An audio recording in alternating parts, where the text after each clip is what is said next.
అందరికీ నమస్కారం. నేను మీ రాజా. ఈ రోజు మన రెసిపీ వచ్చేసి ఒక మంచి స్నాక్స్ రెసిపీ చూపిస్తున్నానండి. సమోసా రెసిపీ. వర్షాకాలంలో వేడివేడిగా ఏదైనా తినాలనిపించినప్పుడు ఈ రెసిపీ ట్రై చేయండి, అద్దిరిపోతుంది. 10 నిమిషాలు అయిపోతుందండి. ఈ రెసిపీ ఒక్కసారి చేశారంటే సమోసా జోలికి బజ్జీల జోలికి అస్సలు పోరు, అంత రుచికరంగా ఉంటుంది. ఎలా చేయాలో పూర్తి వీడియో చూడండి. రండి వీడియోకి వెళ్దాం. ముందుగా ఒక మిక్సింగ్ బౌల్ తీసుకొని అందులోకి ఒక 2 కప్పుల దాకా మైదా తీసుకుంటున్నాను. నేను ఇక్కడ మైదాతో చేస్తున్నాను కాబట్టి మీరు కావాలంటే గోధుమ పిండితో కూడా చేసుకోవచ్చు. అలాగే ఇందులోకి ఒక 1/4 టీ స్పూన్ దాకా ఉప్పు వేసుకోండి. అలాగే 1 టీ స్పూన్ ఆయిల్ వేసుకొని ఆయిల్ బాగా పిండిలో కలిసే విధంగా కలపాలండి. ఇలా ఆయిల్ వేసుకొని కలపడం వల్ల కొంచెం సాఫ్ట్నెస్ వస్తుంది. ఇప్పుడు పిండి అంతా బాగా కలుపుకున్న తర్వాత ఇందులోకి కొంచెంగా నీళ్లు పోసుకుంటూ రెగ్యులర్ చపాతీకి ఎలా చేసుకుంటామో అలాగా కలుపుకోవాలండి. ఈ లోపల మీకు ఒక చిన్న రిక్వెస్ట్ అండి, ఎవరైతే నా ఛానల్ కొత్తగా చూస్తుంటున్నారో సబ్స్క్రైబ్ చేసుకొని బెల్ ఐకాన్ ఆన్ చేసి పెట్టుకోండి. ఇలాంటి స్నాక్స్ రెసిపీలు మన ఛానల్లో చాలా ఉన్నాయి. ఇంకా నేను మీకు చాలా చూపిస్తాను. నేను వేసే ప్రతి వీడియో మీకు నోటిఫికేషన్ ద్వారా ఈజీగా వచ్చేస్తుంది. మీరు ఈజీగా చూసుకొని చేసుకోవచ్చు. వీలైతే మీ ఫ్యామిలీ మెంబర్స్కి, ఫ్రెండ్స్కి షేర్ చేయండి. ఇలాగే సపోర్ట్ చేయండి. నేను ఇంకా మంచి వీడియోలు మీకు చేసి చూపిస్తానండి. చూడండి, ఈ విధంగా కలుపుకోవాలండి. మరీ సాఫ్ట్గా కాకుండా కొంచెం గట్టిగా ఉండేలాగా పిండి చూసుకోండి. ఎందుకంటే కొంచెం గట్టిగా ఉంటేనే చేసుకునేదానికి బాగుంటుంది. ఇలా కలిపి పెట్టుకున్న తర్వాత ఆఖరిగా 1 టీ స్పూన్ దాకా ఆయిల్ వేసుకొని ఒకసారి అంతా బాగా కలుపుకొని మూత పెట్టుకొని ఒక 5 నిమిషాల పాటు వదిలేశారంటే పిండి అంతా బాగా నానుతుంది. నేను ఇక్కడ తొందరగా చేసుకునేదానికి ఒక 5 నిమిషాల పాటు రెస్ట్ ఇస్తున్నాను. మీరు కావాలంటే ఒక హాఫ్ అన్ అవర్ దాకా రెస్ట్ ఇచ్చారంటే ఇంకా బాగా పిండి అనేది బాగా వస్తుంది, సాఫ్ట్నెస్. ఇప్పుడు మనము ఇందులోకి ఒక స్టఫింగ్ అనేది రెడీ చేసుకుందాం. దానికోసం స్టవ్ మీద ఒక కడాయి పెట్టుకొని 1 టీ స్పూన్ దాకా ఆయిల్ వేసుకొని ఆయిల్ వేడయ్యాక సన్నగా తరిగిన 2 పచ్చిమిరపకాయలు వేసుకోండి. అలాగే సన్నగా తరిగిన 1 టీ స్పూన్ దాకా అల్లం వేసుకోండి. అల్లం వేయటం వల్ల టేస్ట్ అనేది ఇంకా అదిరిపోతుంది. అలాగే సన్నగా తరిగిన ఒక చిన్న ఉల్లిపాయను కూడా వేసుకోండి. అలాగే ఒక 1/2 టీ స్పూన్ దాకా ఆవాలు, ఒక 1/2 టీ స్పూన్ దాకా జీలకర్ర కూడా వేసుకోండి. ఇప్పుడు ఇవన్నీ ద్వారగా వేయించుకోవాలండి. సన్న మంట మీద జస్ట్ అలా 30 సెకండ్ల పాటు వేయించుకుంటే సరిపోతుంది. మరీ ఎక్కువగా ఆనియన్స్ అంతా వేయించుకోవాల్సిన అవసరం లేదు. కొంచెం మెత్తబడిందంటే సరిపోతుంది. ఇందులోకి ఇలా అల్లం వేసుకోవటం వల్ల టేస్ట్ అనేది ఇంకా అదిరిపోతుంది. ఒకసారి ట్రై చేయండి, మీకే తెలుస్తుంది టేస్ట్ అనేది ఎలా వచ్చిందనేది. ఎప్పుడు ఒకే విధమైన సమోసాలు తిని బోర్ కొట్టినప్పుడు ఈ రెసిపీ ఒకసారి ట్రై చేయండి. ప్రతిసారి ఇదే చేసుకొని తింటారు. అంతా వేయించుకున్న తర్వాత ఒక 4 మీడియం సైజు బంగాళదుంపల్ని ఉడికించుకున్నానండి. ఉడికించి తోలు తీసుకొని ఇందులో వేసుకోవాలండి, స్మాష్ చేసుకొని. ఈ క్వాంటిటీకి నేను 4 తీసుకున్నానండి. మీరు ఒకవేళ ఎక్కువ తినే వాళ్ళు అయితే ఇంకొక 2 ఎక్స్ట్రాగా ఉడికించుకొని వేసుకోవచ్చు. ఇప్పుడు ఈ బంగాళదుంపలంతా జస్ట్ 1 నిమిషం పాటు జస్ట్ నూనెలో అలా వేయించుకుంటే సరిపోతుంది. ఇలా వేయించుకున్న తర్వాత ఇందులోకి ఒక 1/4 టీ స్పూన్ దాకా పసుపు పొడి, ఒక 1/4 టీ స్పూన్ దాకా కారం వేసుకోండి. మీ రుచికి తగ్గట్టుగా మీరు చూసి వేసుకోండి కారము. అలాగే ఒక 1/2 టీ స్పూన్ దాకా ధనియాల పొడి, ఒక 1/4 టీ స్పూన్ దాకా గరం మసాలా పొడి కూడా వేసుకోండి. అలాగే ఒక 1/4 టీ స్పూన్ దాకా జీలకర్ర పొడి కూడా వేసుకోండి.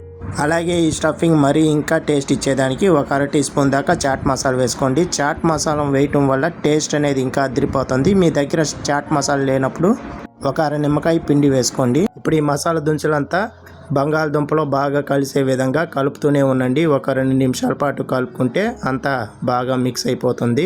ఒక 2 నిమిషాల పాటు వేయించుకున్నారంటే సరిపోతుంది. ఎక్కువగా వేయించాల్సిన అవసరం లేదు. ఇప్పుడు ఇలా వేయించుకున్న తర్వాత స్టవ్ ఆఫ్ చేసుకుని ఆఖరిగా సన్నగా తరిగిన కొంచెం కొత్తిమీర ఆకు తురుముకొని వేసుకొని ఒకసారి అంతా బాగా మిక్స్ చేసుకొని తీసి పక్కన పెట్టుకోవటమే. ఈ లోపల మిగతా ప్రాసెస్ అంతా చేసుకుందాం. ఒక 5 నిమిషాల తర్వాత పిండి అనేది చూద్దామండి, ఎంత బాగా నానిపోయిందో చూడండి. ఒకసారి అంతా బాగా మిక్స్ చేసుకోండి. ఈ విధంగా మిక్స్ చేసుకున్న తర్వాత ఇప్పుడు ఈ పిండిని 2 డివైడ్గా 2 ముద్దల్లాగా చేసుకోండి. ఇలా చేసుకున్న తర్వాత ఒకటి తీసుకొని ఫ్లోర్ పైన కొంచెం పిండి చల్లుకుంటూ వీలైనంత వరకు ఎంతగా పొడువుగా రుద్దాలనిపిస్తుందో అంతవరకు రుద్దుకోండి. మరీ పలచగా కాకుండా కొంచెం మీడియంగా ఉండే విధంగా రుద్దుకోండి. ఫస్ట్ రౌండ్ వచ్చేసి ఈ విధంగా ఒకసారి అంతా పిండి అంతా బాగా రుద్దుకోవాలండి. నేను వీడియోలో చూపించే విధంగా ఈ విధంగా చేసుకోండి. ఇక్కడ 2 రౌండ్లుగా 2 లేయర్గా మనం చేసుకుంటున్నాం కాబట్టి ఫస్ట్ వచ్చేసి ఈ విధంగా స్ప్రెడ్ చేసుకోండి పెద్దగా. నేను త్వరగా అయిపోయేదానికి ఈ విధంగా చేసుకుంటున్నానండి. ఒకవేళ మీకు సమయం ఉంటే చిన్న చిన్నగా చేసుకొని కూడా కట్ చేసుకొని చేసుకోవచ్చు. అంతా బాగా రుద్దుకున్న తర్వాత 1 టీ స్పూన్ దాకా ఆయిల్ వేసుకొని ఇప్పుడు పిండికి పట్టేయండి. మొత్తము లోపలంతా పిండి లేయర్ వచ్చేదానికి ఈ విధంగా కొంచెం ఆయిల్ కలుపుకుంటే బాగుంటుంది. అలాగే కొంచెం నువ్వులను కూడా వేసుకోండి, బ్రౌన్ కలర్ నువ్వులు వేసుకోండి.